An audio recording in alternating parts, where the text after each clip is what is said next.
सुबह की हल्की धूप खेतों पर बिखरी थी।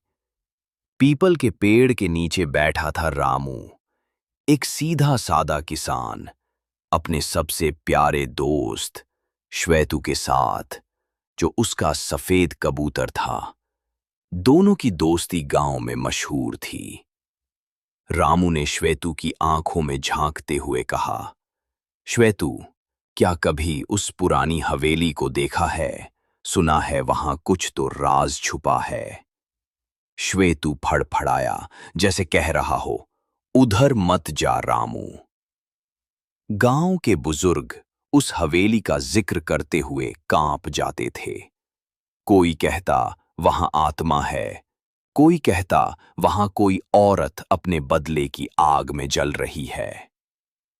रामू की जिज्ञासा और बढ़ गई। वो सोच चुका था उसे वहां जाना है। श्वेतु ने लाख समझाया, लेकिन रामू टस से मस न हुआ।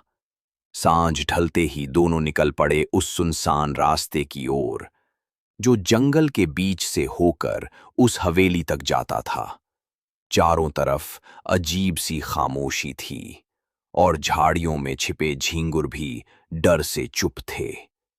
पुरानी हवेली सामने थी, टूटी हुई, काली पड़ी दीवारें और खिड़कियों से झांकता सन्नाटा।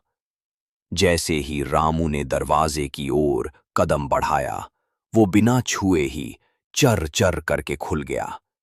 श्वेतु कांपते हुए रामू के कंधे में घुस गया, लेकिन रामू बढ़ा और हवेली के अंदर दाखिल हुआ। दीवारों पर लटक रही थीं पुरानी तस्वीरें, ताबीज और लटकते हुए सूखे फूल। कमरे की हवा भारी थी, जैसे कोई अदृश्य शक्ति वहां मौजूद हो। एक तस्वीर पर रामू की नजर पड़ी, एक औरत की, जिसकी लाल आंखें तस्वीर से बाहर झांक रही थीं। चेहरा डरावना, मुस्कान ठंडी, और हवा में सरसराहट बढ़ती जा रही थी। तभी कमरे में एक अजीब सी कराह गूंजने लगी। एक औरत की धीमी सी चीख, जैसे कोई बहुत गहरी पीड़ा में हो।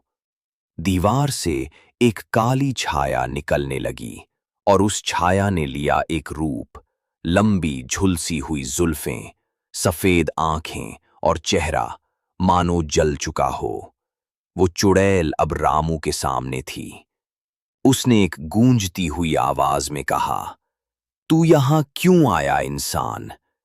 इस हवेली ने तुझे बुलाया नहीं था। रामू पीछे हटने लगा, लेकिन चुड़ैल हवा में तैरते हुए उसका पीछा करने लगी। पूरा कमरा घूमने लगा, पुरानी चीजें गिरने लगीं और हवेली कांपने लगी। श्वेतु उड़ता हुआ उस तांत्रिक कमरे की ओर गया और एक चमकता हुआ ताबीज अपनी चोंच में दबाकर रामू की ओर लाया। रामू ने उस ताबीज को पूरी ताकत से चुड़ैल की तरफ फेंका। तेज चमकदार रोशनी फैली और एक चीख हवेली की दीवारों को हिला गई। चुड़ैल तड़पने लगी और फिर धीरे धीरे धुएं में बदलकर गायब हो गई। सन्नाटा, हवा थम चुकी थी। कमरा अब शांत था। रामू का दिल जोर जोर से धड़क रहा था और श्वेतु अब उसकी गोदी में बैठा था। सुबह की पहली किरण के साथ रामू और श्वेतु हवेली से बाहर निकले। गांव की तरफ लौटते हुए दोनों की आंखों में अब डर नहीं, बल्कि एक कहानी थी जो वो कभी नहीं भूलेंगे। आज गांव पहुंचते ही सब लोग रामू को घेर लेते हैं। किसी को यकीन नहीं होता कि वो उस शापित हवेली से जिंदा लौट आया है। रामू मुस्कुराता है और श्वेतु उसकी कंधे पर बैठा फड़फड़ाता है, जैसे कह रहा हो, अब अगली बार मुझे पहले से बता देना।